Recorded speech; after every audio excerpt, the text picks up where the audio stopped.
그래서 그러면서 기도하며 항상 함께 하나 되었으면 좋겠습니다. 오늘 본문은 에스더서의 마지막 장이죠. 10장 말씀입니다. 에스더서 마지막 장 10장 말씀인데요.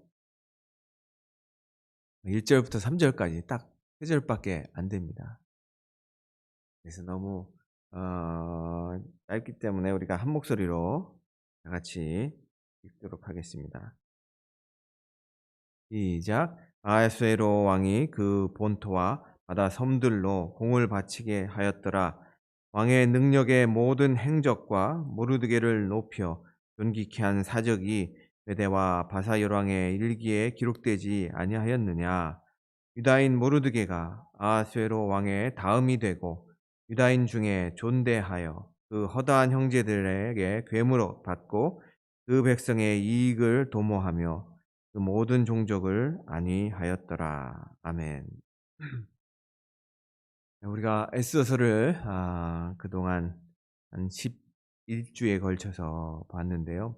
에스더서를 통해서 우리가 하나님께서 어 하나님의 이름이 한 번도 나오지는 않지만, 그러나 에스더서를 통해서 하나님께서 어떻게 역사하셨는지 기막힌 하나님의 그 놀랍도록 섭리하시는 그 하나님의 인도하심을 우리가 볼 수가 있었습니다. 오늘 이 마지막 10절의 10장의 1절부터 3절까지의 내용은 결론의 부록과 같은 그러한 내용입니다. 왜냐하면 우리가 에스더서는 9장까지만 하면 다 이해가 되고 다 목적이 달성이 되거든요. 에스더서를 기록한 중요한 이유가 사실 불임절을 지키는 유대 민족들이 왜 그들이 불임절을 지키는지에 대한 설명을 하기 위해서 에스더서가 기록이 되었던 거잖아요. 그래서 그 불임절에 대한 설명까지 하면은 사실 모든 게 다 끝나게 되죠. 그렇지만 왜 굳이 10장이라는 10장에 3절밖에 안 되는 이 절을 더 애들을 했을까?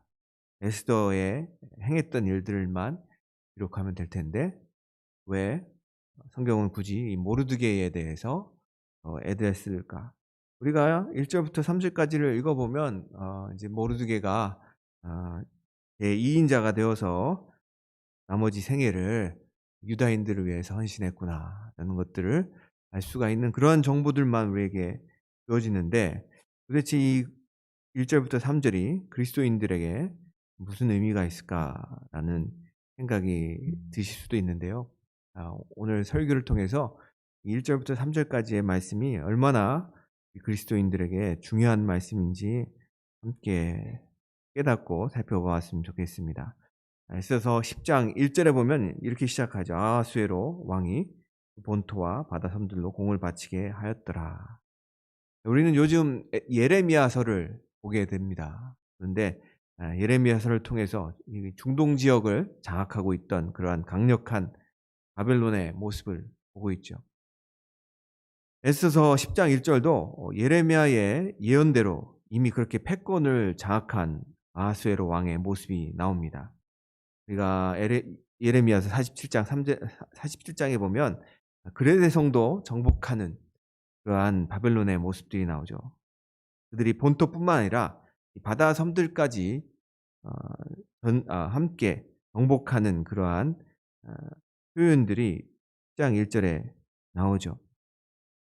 바벨론의 모습은 굉장히 육군과 해군력이 강대한 그런 나라였죠. 그래서 그 어떤 나라도 이 바벨론의 앞에서는 아 추풍낙엽처럼 이렇게 패배할 수밖에 없었다는 것입니다. 이렇게 바벨론이 강성한 데에는 이유가 있죠. 그것은 바벨론이 하나님의 계획 속에 있었던 그러한 도구였다는 것입니다. 우리가 어제 에레미야서를 통해서 깨달았는데 바벨론은 하나님의 칼이었다는 거죠. 하나님의 계획을 이루시기 위해서 새로운 질서를 세우시기 위해서 하나님의 칼로 사용하신 존재, 그것이 바로 바벨론이었다는 것입니다. 그 바벨론의 왕, 지금 우리가 본 이 에스더서의 배경이 되는 왕은 누구였죠? 아하수에로 왕이었습니다. 그 왕은 하나님의 칼로 쓰시려고 하나님의 계획 속에서 하나님이 친히 세운 그런 왕이었죠. 그러나 그 왕은 세속적인 왕이었습니다. 하나님을 모르는 그런 왕이었죠.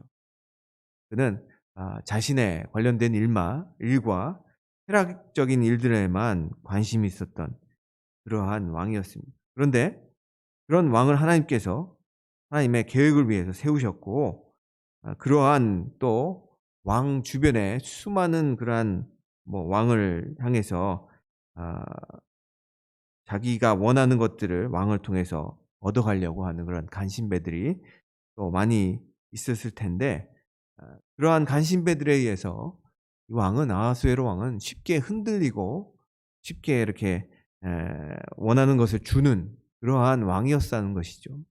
하만도 그러한 간신배 중에 하나였죠. 하만은 자신이 권력을 얻기 위해서 마치 아하수에로 왕의 입에 혀처럼 그렇게 아하수에로 왕 앞에 달라붙어서 그렇게 행동을 했고요. 그러다가 그의 마음에 서서히 어떤 마음이 싹트죠? 내가 왕과 같이 되리라라는 그런 교만이 싹트는 것들을 우리는 보게 되죠. 여하튼 중요한 것은 이 아하수에로 왕은 하나님이 세우셨지만 그럼에도 불구하고 세속 왕이기 때문에 주변에 있는 인물들에 의해서 좌지우지되고 그렇게 자신의 권력을 함부로 사용하는 그런 왕이었다는 것이죠. 그런데 그렇게 자신의 권력을 함부로 사용하고 그렇게 말도 안 되는 그러한 행동들, 특별히 이 유대인들을 죽이라는 그러한 칙령까지도 내리는 그러한 왕이었지만, 더 중요한 것은 뭐라고 얘기했죠? 그 아하수에로 왕의 더 만왕의 왕이신 하나님이 아하수에를 지배하고 있었다는 것입니다. 그래서 결국 하만은 형장의 이슬로 사라지게 되고, 하만이 세운 계획 속에서 이 아달월 13일과 14일은 그들이 멸망받아야 되는, 그러한 이스라엘 백성들이 멸망받아야 되는 날이었는데 하나님이 그 날을 이스라엘이 대적을 오히려 치는 날로 바꾸시고 그 날을 축제의 날, 불임절로 바꾸셨다는 것입니다. 다시 말해서 하나님께서 아하수에를 세우셨고, 그것은 하나님의 계획 속에서 유대인들을 바벨론이라는 땅 가운데 70년 동안 보호하시기 위해서 그렇게 세우셨는데, 그 아하수에로 왕이 유대인들을 치려는 엉뚱한 일을 계획을 했을 때, 하만으로 인해서 그런 엉뚱한 일에 칙령을 내렸을 때 하나님께서는 결코 가만 두고만 보시지 않는다는 것입니다. 하나님께서는 하나님의 손길이라는, 하나님의 그 이름이라는 하나님의 그 어떤 직접적인 묘사가 되어 있진 않지만, 그러나 하나님의 놀라운 섭리 가운데 이스라엘 민족을 놀랍도록 구하시는 장면이 바로 에스더 1장부터 9장을 통해서 나오게 된다는 것이죠. 하나님께서 그렇게 하나님의 계획 속에서 이 아하수에로 왕을 세우셨고, 하나님의 일들을 위해서 아하수에로 왕을 바꾸시고 또 유대인들을 보호할 수 있도록 그렇게 이끄시는 분이 바로 하나님이시라는 것입니다. 오늘날도 마찬가지죠. 하나님께서 미국이라는 강대한 국가에 트럼프를 세우신 이유가 있으시겠죠. 우리가 볼 때는 어떻게 저런 사람이 대통령이 됐을까? 어떻게 저런 인물이 대통령이 됐을까라는 생각을 할 수 있을지도 모르겠습니다. 그런데 그럼에도 불구하고 하나님께서 트럼프를 세우셨다라는 데에는 의문의 여지가 없지요. 트럼프뿐만이었겠습니까? 아하수에로 자체도 우리가 볼 때 참 어떻게 저런 사람이 왕이었을까 할 정도로 별거 아닌 일에 쉽게 흔들리고 결정을 내리는 모습을 보게 됩니다. 그래서 정서적 장애를 가진 왕 아닌가라고 생각할 정도로 그런 아하수에로 왕의 모습을 보게 되죠. 그러나 중요한 것은 리더가 어떠한 리더든 간에 그 리더는 하나님이 세우셨고, 하나님이 그 사람을 통해서 하나님의 구속의 역사들을 이루어 간다는 것입니다. 리더가 아무리 현찮고 아무리 우리가 볼 때 이상할지라도 하나님이 그 리더를 세우셨다면 우리는 그 리더에 대해서 기도하면서 그 리더를 통한 하나님이 이루실 일들을 바라봐야 된다는 것입니다. 이제 우리가 11월 3 일이면 대선이 다가오죠. 그럴 때 하나님께 우리가 기도하는 것이 너무나 중요합니다. 하나님이 기뻐하시는 그러한 올바른 리더가 세워질 수 있도록 하나님 앞에 기도할 때 그 리더가 하나님이 세우심을 통해서 하나님의 구속의 역사가 그 리더를 통해서 이루어 나간다는 것이죠. 특별히 이렇게 미국같이 강대국의 리더는 그러한 하나님의 일들 가운데 하나님이 계획하시고 세운 리더라는 것이죠. 그래서 우리는 그 리더를 굉장히 위해서 기도하며 다른 리더가 세워질 수 있도록 함께 기도해야 됩니다. 그래서 제가 사실은 기도 합주회를 텐텐 기도 합주회라는 이름으로 진행해 나가고 있죠. 실은 고민을 좀 해봤습니다. 제가 하는 일도 많고 이 말씀을 매일 아침 준비한다는 것이 쉬운 일이 아닌데 거기에 또 기도회까지 준비를 하는 것이 과연 올바른 일일까? 그런데 11월 3 일에 있을 대선을 생각하니까 도저히 우리가 기도하지 않고서는 안 되겠더라고요. 그래서 부담이 되지 않는 선에서 우리 성도님들도 부담이 되지 않는 선에서 아침 10시에 10일간 아침 10시, 밤 10시 시간 되시는 대로 한 5분 정도 제가 드리는 기도가 짧아요. 그래서 5분 정도 기도하면 충분히 모든 기도를 다 마칠 수 있거든요. 그렇게 5분 정도 나라와 민족 특별히 대선을 위해서 우리가 함께 기도해야겠다라는 마음으로 이렇게 텐텐 기도회를 지금 진행해 나가고 있습니다. 2절에 보니까 왕의 능력의 모든 행적과 모르드게를 높여 존귀케 한 사적이 메대와 바사 여왕의 일기에 기록되지 아니하였느냐라고 말하고 있고요. 재미난 것은 왕의 능력과 모든 행적이 메대와 바사 여왕의 일기에 기록됐다고 하면은 우리가 충분히 이해를 할 수 있는데 거기에 누가 들어가 있죠? 모르드게를 높여 존귀케 한 사적도 여왕의 일기에 기록되어 있다라고 표현되고 있습니다. 당시에 모르드게가 얼마나 큰 그러한 위치에 올라가 있는지 보여주는 장면이죠.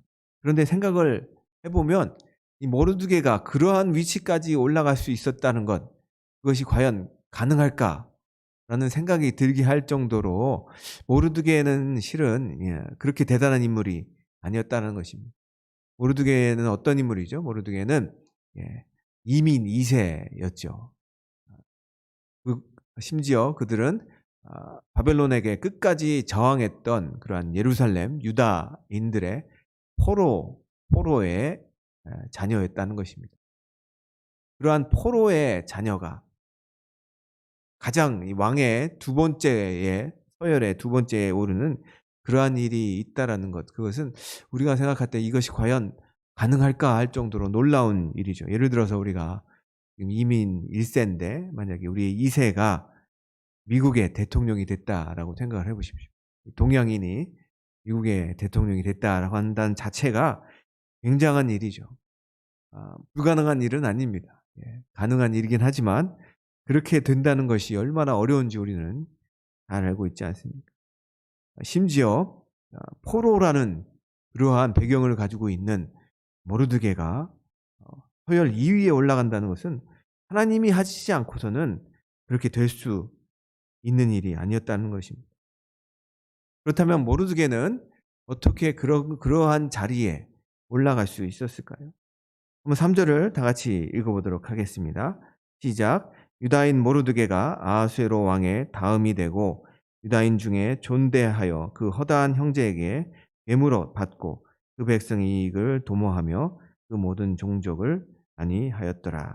자, 여기서 모르드게가 유다인 중에 존대하게 되고 허다한 형제에게 괴물 얻다는 말은 인기를 얻게 되었다는 얘기죠. 그리고 그의 his people, 그러니까 그의 백성들의 유다인들이었죠. 유다인들의 이익을 도모하고 뿐만 아니라 whole nation, 다른 모든 종족들도 함께 도왔다는 장면이 나옵니다.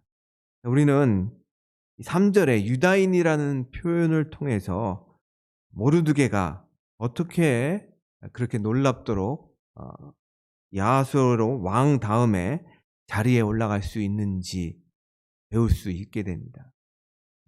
그가 아하수에로 왕 다음에 자리에 올라가기 위해서 했던 유일한 일은 바로 유다인답게 행동한 일이기 때문이죠. 여러분들 아시겠지만 이 모르드게는 대궐문을 지키는 그러한 자였어요. 대궐문을 지키는 것이 뭐 어떤 일들을 했는지 정확하게 죄송합니다. 기록이 돼 있지 않기 때문에 우리는 잘 알 수가 없지만 쉽게 말하면 문지기였다는 것입니다. 그랬던 그가 어떻게 이렇게 아하수에로 왕 다음에 올라가는 사람이 되었을까요?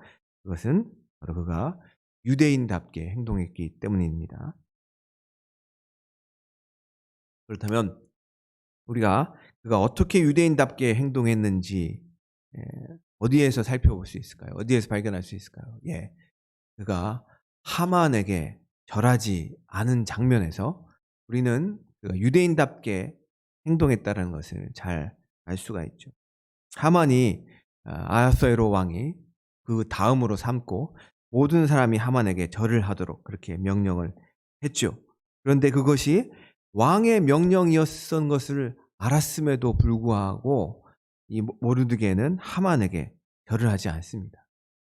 그것을 본 하만은 이 모르드게와 뿐만 아니라 그 유대인들을 다 미워하게 되고 유대인들을 전부 몰살시키려는 그런 계획까지 세우게 되죠.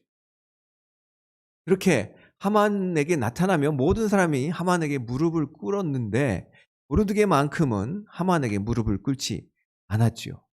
그것을 기이 여겼던 그의 동료들이 계속해서 모르드게에게 그 이유에 대해서 물어봤을 때 모르드게가 어떻게 대답을 하죠? 예, 모르드게의 대답은 간단했습니다. 나는 유대인이기 때문에 그렇게 할 수 없다라고 표현했다는 것이죠. 하만에게 절을 하는 것은 왕의 명령이었습니다. 그럼에도 불구하고 그는 유대인이었기 때문에 유대인 되기로 결정했기 때문에 그에게 닥쳐올 수많은 일들을 각오하고 하만에게 절하지 않았다는 것입니다. 하만은 아말렉의 후예였죠. 아말렉은 이스라엘 백성들과 철천지 원수였습니다. 사실 이 아말렉은 성경에서 죄의 상징을 의미합니다. 계속해서 끊임없이 이스라엘을 괴롭혔던 그러한 존재였죠. 그 아말렉을 철저하게 파멸시키라는 것이 하나님의 명령이었습니다. 그런데 그의 조상이었던 사울 왕은 하나님의 명령대로 아말렉을 철저하게 파멸시키지 않고 오히려 아말렉 왕을 살려주고 그 물질들을 가져오는 장면을 우리는 보게 되죠. 그렇지만 사울의 후손이었던 모르드게는 철저하게 하나님의 말씀, 하나님이 하신 명령대로 하만, 아말렉 족속의 후손이었던 하만에게 절하지 아니했다는 것이죠. 그 이유는 바로 아말렉이 하나님이 결단코 타협하거나 그들을 가만두어서는 안 되는 이스라엘과의 벽이었기 때문이었던 것이죠. 그래서 그렇게 모르드게가 유대인 되기로 결단했을 때 그때부터 하나님께서 이 모르드게를 아하수에로 왕 다음으로 세우기로 그렇게 결정하셨던 것이죠. 다시 말해서 모르드게가 어떻게 아하수에로 다음이 되었을까요? 그가 한 일은 도대체 무슨 비결이 있었을까요? 라고 물어본다면 아마 모르드게는 보였던 유일한 반응은 저는 하나님의 말씀대로 하기로 결단했던 것뿐입니다 라고 말할 것 같습니다. 그가 했던 유일한 그러한 일은 유대인 되기로 결단했기 때문이라는 것이죠. 오늘 3절도 그 얘기를 정확하게 얘기를 하고 있습니다. 유대인 모르드게를 표현할 필요가 없었는데 성경은 모르드게를 가리켜서 유다인이다 라고 이렇게 강조를 하면서 표현하고 있습니다. 그가 그렇게 유대인 모르드게 되기로 결정을 하고 또 그를 통해서 이 에스더에게 유대인 되기를 이렇게 요청을 하고 또 에스더는 모르드게와 그 유다인들에게 금식하며 기도할 것, 다시 말해 하나님 앞에 간구할 것을, 다시 말해 유대인 되기를 그들에게 또 간구함으로써 하나님이 유대인 되기로 결정한 그들을 하나님의 놀라운 방식대로 구원하셨다는 것입니다. 이렇게 애써서는 유대인 되기로 결정하고 결단한 사람들을 구원하시는 하나님의 놀라운 책이라는 것이죠. 그렇다면 이 10장부터 10장의 이 말씀이 오늘을 살아가는 그리스도인들에게는 무슨 의미를, 무슨 교훈을 주는 것일까요? 그것은 모르드게가, 에스더가, 그리고 유대인들이 유대인답게 되기로 결정을 했을 때 하나님이 그들을 페르시아의 이 하만의 악한 손길에서 구원하셔서 높이 섰던 것처럼 우리 그리스도인들이 유일하게 이 세상을 살아가면서 할 일은 그리스도인답게 되는 것이라는 것입니다. 우리 그리스도인들이 이 땅에 살면서 우리가 추구해야 될 유일한 해답은 우리가 그리스도인답게 행동하는 데에 있다는 것입니다. 우리가 무엇을 하든지 그리스도인답게 행동을 할 때 우리는 흑암 속에서 보화를 찾듯이 주님의 기묘한 일하심을 뒤돌아보게 된다는 것입니다. 그리스도인답게 행동한다는 것의 의미는 무엇일까요? 그것은 우리가 오늘 이 에스더의 말씀 1장부터 10장의 말씀을 통해서 몇 가지 배울 수 있는 교훈을 함께 나눴으면 좋겠는데요. 그리스도인답게 행동한다는 것의 의미는 첫 번째로 죄악을 미워한다는 것입니다.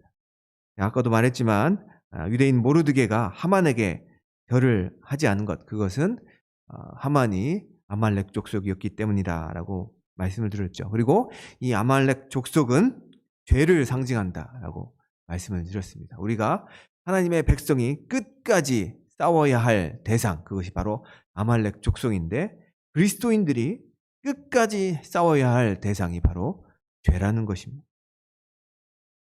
모르드게가 하만에게 절하지 않았듯이 우리는 하나님이 미워하고 싫어하는 죄에 대해서 동일하게 미워하고 싫어해야 합니다. 그것이 하나님을 경외하는 자의 모습이라는 것입니다. 그것이 그리스도인들이 그리스도인답게 행동하는 모습이라는 것입니다. 우리가 죄를 쉽게 간과해 버리면 그 죄에 대해서 그냥 별거 아닌 것처럼 여기면 그 죄가 우리의 삶을 무력하게 만듭니다.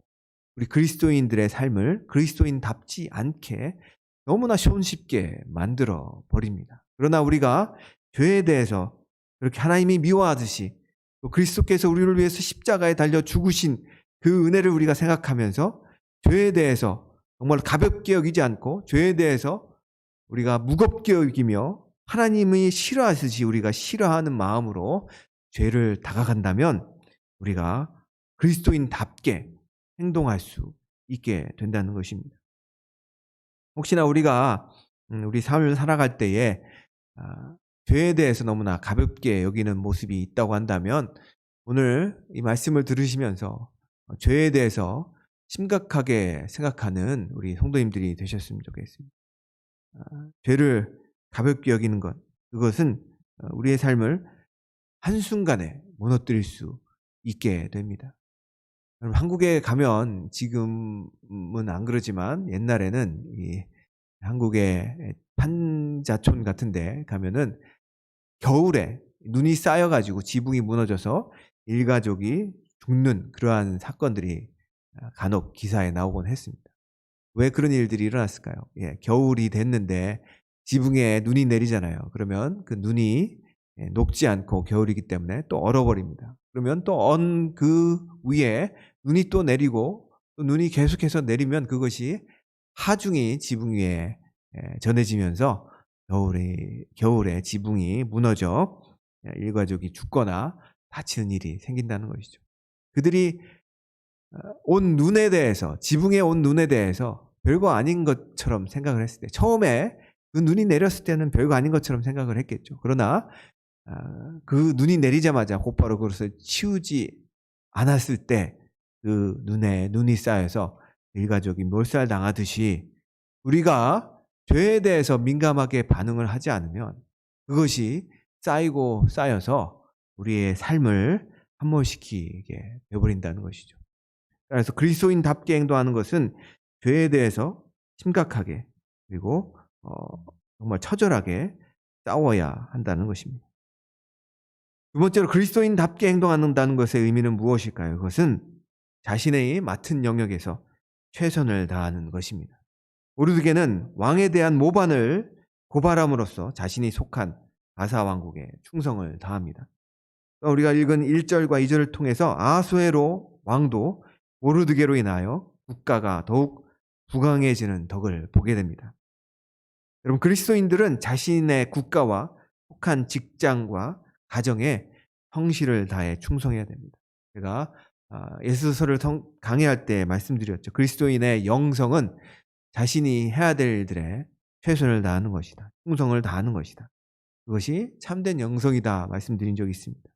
우리가 그리스도인들이라는 것은 매일 나와서 기도만 하고 자신이 해야 되는 일을 하지 않는 그러한 것이 그리스도인들의 모습이 아니라, 그리스도인들은 자신에게 맡겨진 일들에 대해서 최선을 다하고 충성을 다하는 것, 그것이 참된 영성이고 그리스도인들의 올바른 모습이라는 것이죠.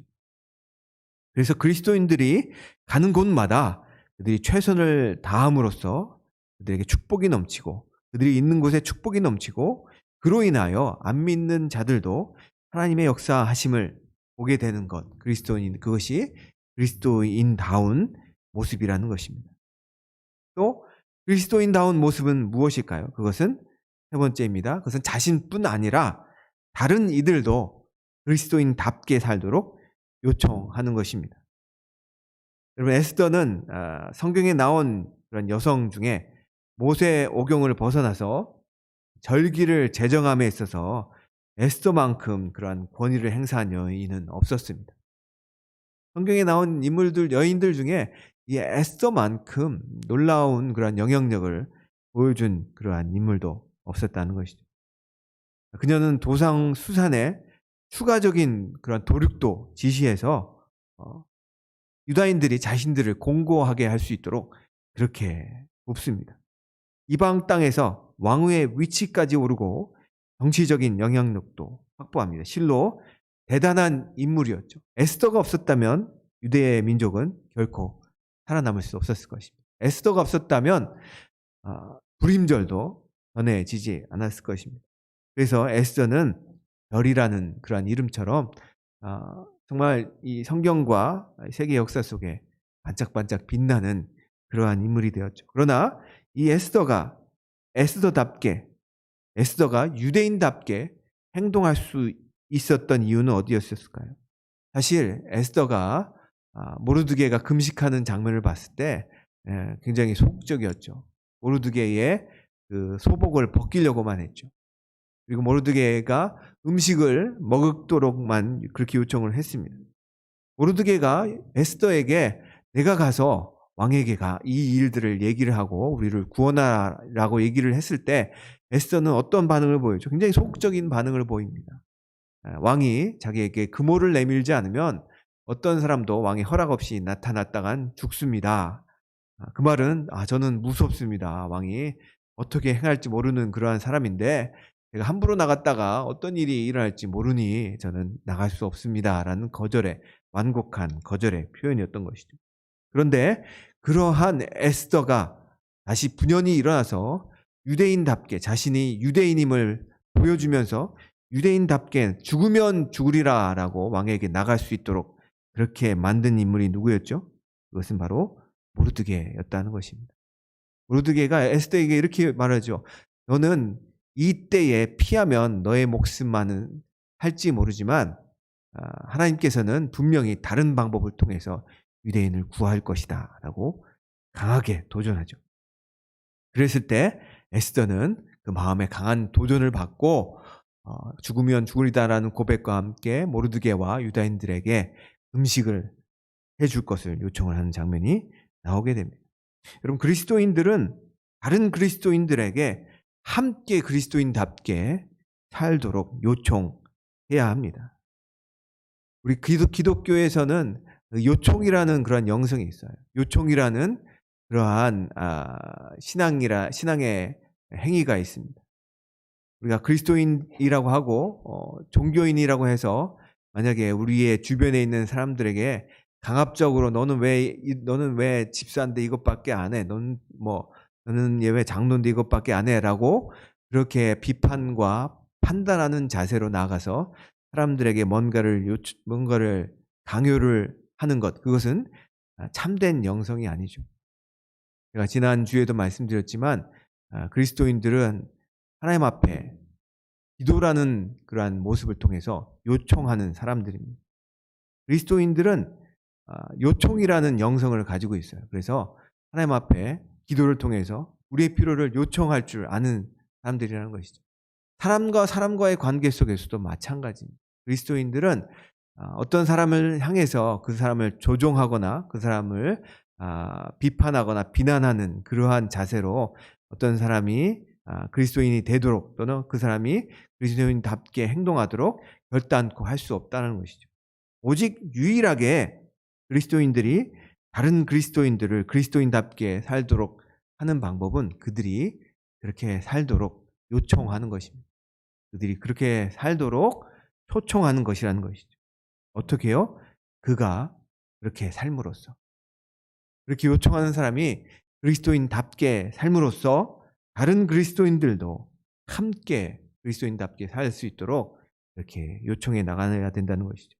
우리가 제자훈련이 그러한 어떻게 보면 교회의 리더가 성도들에게 함께 그리스도인답게 삽시다라는 요청 속에서 행해지는 그러한 훈련 아니겠습니까? 그리스도인이 그리스도의 제자로서 올바로 살 수 있도록 그러한 형식적인 모습의 제자 훈련을 통해서 그렇게 요청하고 또 그런 훈련을 통해서 우리들은 그리스도인답게 살 수 있도록 만들어가는 것, 그것이 그리스도인들이 그리스도인답게 행하는 모습이라는 것입니다. 마지막으로 그리스도인들이 그리스도인답게 행동할 수 있는 모습은 어디에 있을까요? 그것은 그들이 어려움을 겪었을 때 누구에게 부르짖어야 하며 어디에서 구원이 오는가를 제대로 아는 사람들이라는 것입니다. 그들이 부르짖고 금식하며 하나님을 신뢰할 때 하나님은 여전히 자기 백성을 구원하고 지키시는 분이라는 사실을 그리스도인들은 아는 사람들이라는 것이죠. 요즘 우리가 묵상하는 예레미야를 통해 깨닫는 것, 그것은 하나님이 역사의 주관자가 되신다는 사실입니다. 하나님의 백성의 구속사와 세속사가 분리될 수 없음을 우리는 예레미야를 통해서 보게 됩니다. 21세기를 살아가는 우리에게도 이러한 역사관이 분명히 있어야 합니다. 세계사는 결국 하나님의 계획 속에서 움직일 것이기 때문입니다. 그러므로 우리는 세상 지도자를 바라보고 세상 지도자가 우리에게 뭔가를 해줄 것이다 라는 기대를 하기 전에 하나님의 얼굴을 바라봐야 됩니다.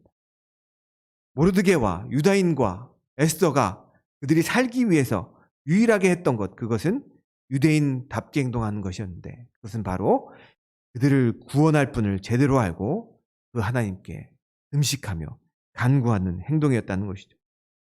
오늘날을 살아가는 우리 그리스도인들에게도 우리가 그리스도인답게 행동해야 될 것은 세상에 있는 사람들, 세상에 있는 권력자들, 세상에 있는 우리가 의지할 만한 자들을 의지하는 것이 아니라 우리의 문제를 온전하게 해결해 줄 수 있는 하나님의 얼굴을 바라보고 그 하나님만을 의지하는 것, 그것이 참된 그리스도인다운 자의 모습이라는 것입니다.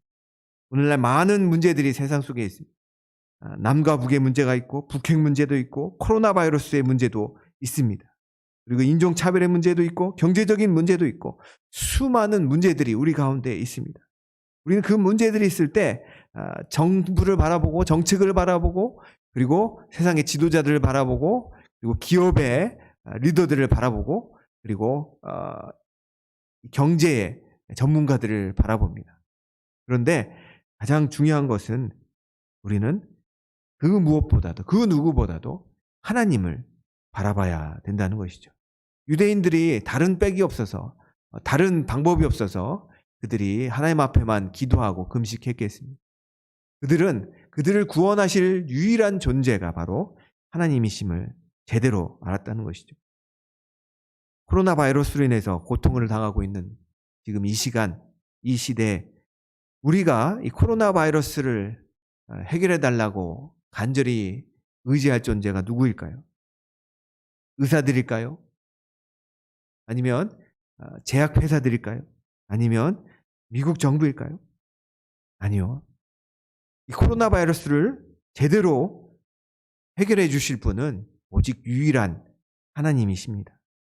하나님이 허락하셔야 백신도 나오고 치료제도 가능하기 때문입니다.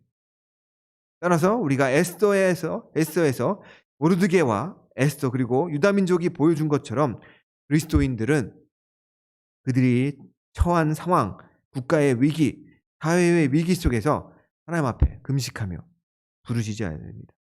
그러면 그 속에서 하나님의 방법으로 문제들을 해결하시는 것들을 우리는 분명하게 볼 수 있게 되며, 더 중요한 것은 그런 위기 속에 하나님께서 우리 그리스도인들에게 주시는 분명한 메시지를 우리는 깨닫게 되어서 이 땅에 빛과 소금으로, 또한 영적인 리더로 살아갈 수 있게 된다는 것입니다.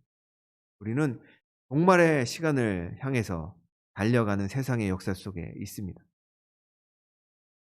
이 종말의 역사 속에서 우리가 유일하게 의지하고 사모할 번, 소망을 둘 분은 바로 예수 그리스도, 우리의 하나님이시라는 것입니다. 이 시간 하나님 앞에 잠깐